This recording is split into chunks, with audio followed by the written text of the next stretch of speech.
SIR প্রক্রিয়া কি বন্ধ করে দেওয়ার পরিকল্পনা চলছে? সেইভাবেই কি এগোচ্ছে শাসক দল? কেন বলছি? কারণ একের পর এক বিভিন্ন জায়গায় বিক্ষোভ সমাবেশ চলছে, ভাঙচুর চলছে, শুনানির কাজ বন্ধ করে দেওয়া হচ্ছে। বুধবার একদিনেই রাজ্যের বিভিন্ন জায়গায় বিক্ষোভ হয়েছে, ভাঙচুর হয়েছে। মুর্শিদাবাদের ফরাক্কায় বিডিও অফিসে ঢুকে ব্যাপক ভাঙচুর করা হয়েছে, চেয়ার টেবিল ভেঙে ফেলা হয়েছে।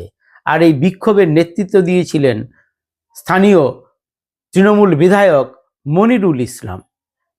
তার নেতৃত্বে এই বিক্ষোভ চলে, ফলে বন্ধ হয়ে যায় শুনানির কাজ। অন্যদিকে পূর্ব বর্ধমানের কেতুগ্রামে সকাল থেকেই বিক্ষোভে নামে মানুষ। তারা পথ অবরোধ করে বিক্ষোভ দেখায়। তাদের অভিযোগ, তাদের লজিক্যাল ডিসক্রিপেন্সির নামে নোটিশ ধরানো হয়েছে। তারা সেই নোটিশ মানেন না, তারা শুনানিতে যাবেন না। তারা আওয়াজ তোলেন, এসআইআর মানছি না, মানব না। সকাল থেকে সেই বিক্ষোভ দুপুর পর্যন্ত চলে। রাজ্য সড়কে যান চলাচল বন্ধ হয়ে যায়। শেষ পর্যন্ত স্থানীয় বিডিও গিয়ে সেখানে অবস্থা সামাল দেন। ওই পূর্ব বর্ধমান জেলারই মঙ্গলকোটের বিএলওরা হুমকি দিয়েছেন যে তারা গণ ইস্তফা দেবেন। অন্যদিকে মুর্শিদাবাদের ফরাক্কায় বিএলওরা ইস্তফা দিয়েছেন এবং তারপরেই তৃণমূল বিধায়কের নেতৃত্বে বিক্ষোভ চলে। হাওড়াতেও বিএলওরা ইস্তফা দিয়েছেন। যদি এইভাবে বিএলওরা কাজ থেকে সরে যান, তাহলে কি এসআইআর প্রক্রিয়া বন্ধ হয়ে যাবে? সেই দিকেই কি ঘটনা এগিয়ে যাচ্ছে? এই এসআইআর প্রক্রিয়া যখন শুরু হয়েছিল তখন থেকেই তার বিরোধিতা করা হচ্ছিল যে এসআইআর হতে দেব না। কারণ বিহারে যখন শুরু হয়েছিল তখনই কথা হয়েছিল যে এরপরে নিশ্চয়ই লক্ষ্য পশ্চিমবঙ্গ। এটা স্বাভাবিকই ছিল, বিহারে বিধানসভা নির্বাচনের আগে এসআইআর প্রক্রিয়া শুরু হয়েছিল। পশ্চিমবঙ্গে বিধানসভা নির্বাচন, তাই স্বাভাবিকভাবেই এখানেও এসআইআর প্রক্রিয়া হওয়ার কথা ছিল। কারণ 2002 সালে শেষ এসআইআর প্রক্রিয়া হয়েছিল। স্বাভাবিকভাবেই ভোটার তালিকা সংশোধনের প্রয়োজন ছিল।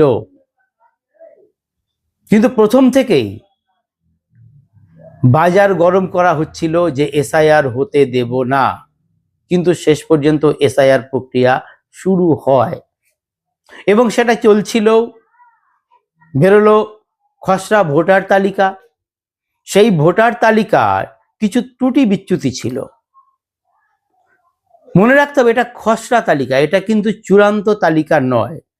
খসড়া তালিকা বের করা হয় যে যা ত্রুটি বিচ্যুতি আছে সেগুলোর সংশোধন করা হবে।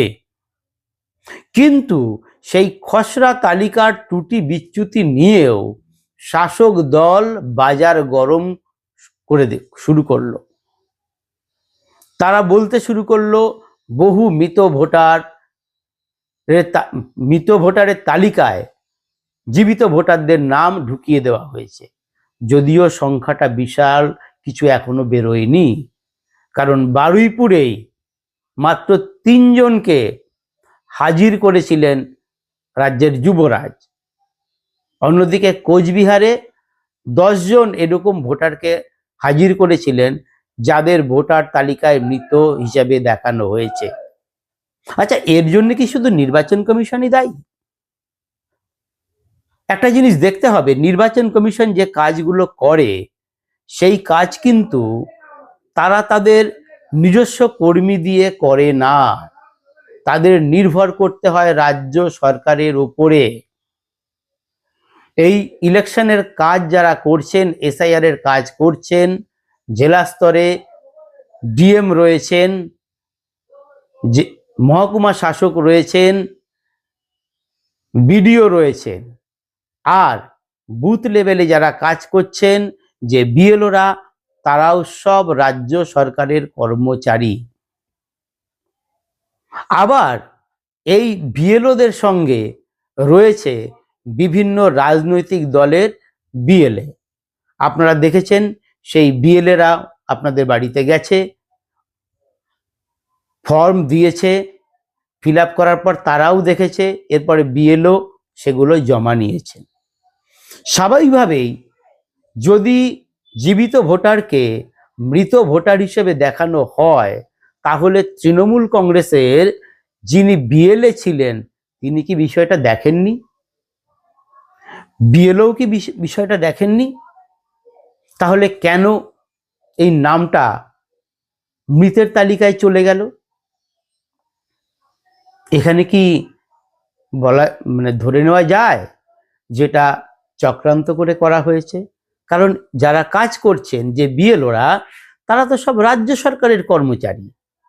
তাই নির্বাচন কমিশনকে বিপদে ফেলতেই কি তারা এই ত্রুটিগুলো করে রেখে দিয়েছিলেন? আর জানিয়ে বাজার গরম করছে শাসক দল এবং মুখ্যমন্ত্রী এবং যুবরাজ, তারা বিভিন্ন জায়গায় নির্বাচন কমিশনের বিরোধিতা করছেন। মুখ্যমন্ত্রী তো কয়েক দফা চিঠিও লিখে দিয়েছেন নির্বাচন কমিশনকে যে এই এসআইআর এর প্রক্রিয়া বন্ধ রাখা হোক, কিন্তু নির্বাচন কমিশন অনড়, তারা কাজ চালিয়ে যাচ্ছেন। সেই জায়গাতে দাঁড়িয়ে কি নতুন কোনো পরিকল্পনা নেওয়া হয়েছে, যার জন্যই কি বিভিন্ন জায়গায় বিক্ষোভ শুরু হয়েছে? কিন্তু কেন? একটা স্বচ্ছ ভোটার তালিকা তৈরি হলে তো যারা প্রকৃত ভোটার তারাই ভোট দিয়ে জনপ্রতিনিধি নির্বাচন করবেন। তো সেই প্রক্রিয়াকে তো স্বাভাবিকভাবেই স্বাগত জানানো উচিত। তাহলে রাজ্যের শাসক দল কেন এর বিরোধিতা করছে?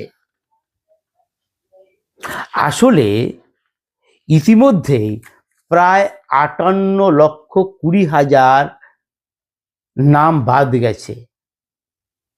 এই যাদের নাম বাদ গেছে তারা ছিলেন মৃত এবং স্থানান্তরিত ভোটার, যারা এখন আর সেই জায়গাতে নেই, সেই নাম বাদ গেছে। এবং এই বাদ যাওয়ার সংখ্যাটা যদি 294টা আমাদের বিধানসভা ধরা আছে, সেক্ষেত্রে গড়ে প্রতি বিধানসভায় প্রায় 20,000 ভোটারের নাম বাদ গেছে। কিন্তু সব জায়গায় তো একইভাবে বাদ যায়নি, কোথাও 10,000, কোথাও 15,000, সেটা কোথাও কোথাও 40-50 হাজারেও পৌঁছে গেছে। যেমন মুখ্যমন্ত্রীর নির্বাচনী এলাকা ভবানীপুর, সেখানে 44,787 জন মৃত এবং স্থানান্তরিত ভোটারের নাম বাদ গেছে। গত নির্বাচনে তৃণমূল প্রার্থীর জয়ের ব্যবধান ছিল 28,719 জন, আর এবার বাদ গেছে 44,787 জন, মানে সেই ব্যবধানের থেকেও বেশি। যদি ধরে নেওয়া যায় এই মৃত ভোটাররা তাদের ভোটগুলো এই মৃত ভোটারের নামে কেউ দিয়ে দিয়েছেন,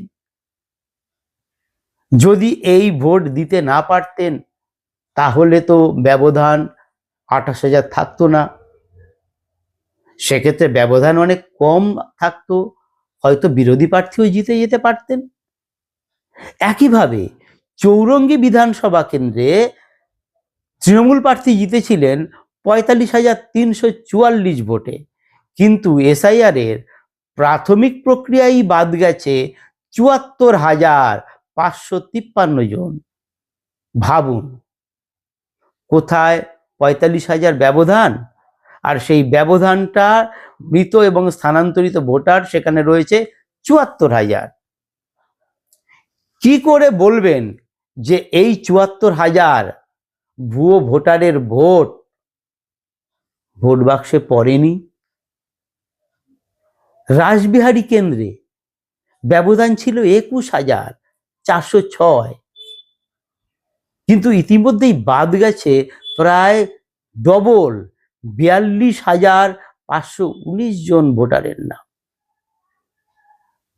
এইভাবে বিভিন্ন বিধানসভা কেন্দ্রে বাদ গেছে এবং দেখা যাচ্ছে যে ব্যবধানে একজন প্রার্থী জিতেছিল, ইতিমধ্যেই তার থেকে দ্বিগুণ বা তার কাছাকাছি, তার থেকে বেশি ভোটারের নাম বাদ গেছে। স্বাভাবিকভাবেই প্রমাদ গুনছে শাসক দল, কারণ এখনো 1 কোটির ওপরের নাম রয়েছে সন্দেহের তালিকায়। সেইগুলোর এখন হিয়ারিং চলছে, তবে তার ভেতরে কিছু সামান্য ত্রুটি বিচ্যুতিও আছে। যেমন কারো নামের সঙ্গে একসময় কুমার ছিল, এখন কুমার বাদ দেওয়া হয়েছে। কারো নামের সঙ্গে চন্দ্র যোগ করা হয়েছে, কিন্তু আগের ভোটার তালিকায় তাদের সেটা ছিল না। কারো ঠিকানা পরিবর্তন হয়েছে, তো তাদের শুনানিতে ডাকা হচ্ছে। এটা স্বাভাবিক প্রক্রিয়া। তিনি যত বড় মাপেরই হন না কেন, তিনি হন না কেন অভিনেতা দেব, তিনি হন না কেন অমর্ত্য সেন, যদি তাদের সেই যে ফর্ম পূরণ করে দিয়েছেন তাতে যদি ত্রুটি থাকে, সে ত্রুটির জন্য তো তাকেই জানাতে হবে। নির্বাচন কমিশন তো নিজে ঘরে বসে ঠিক করে দিতে পারে না, কিন্তু তারও বিরোধিতা করা হচ্ছে এবং বিরোধিতা করে এই প্রক্রিয়াকে বানচাল করার চক্রান্ত চলছে। স্বাভাবিকভাবেই তাই প্রশ্ন উঠছে, হারের ভয়ে কি শাসক দল এখন পরিকল্পনা করে এসআইআর প্রক্রিয়া বন্ধ করে দিতে চাইছে? কারণ এখন যে শুনানি চলছে তাতে বহু অবৈধ অনুপ্রবেশকারীদের নামও রয়েছে, যারা স্বাভাবিকভাবেই কোনো প্রমাণপত্র দিতে পারবে না। সেই কারণেই কি সেই অবৈধ অনুপ্রবেশকারী ভোটারদের রেখে দেওয়ার জন্যেই এসআইআর প্রক্রিয়ার বিরোধিতা করা হচ্ছে? ভাবুন, বিষয়টা সত্যি ভাববার। নমস্কার।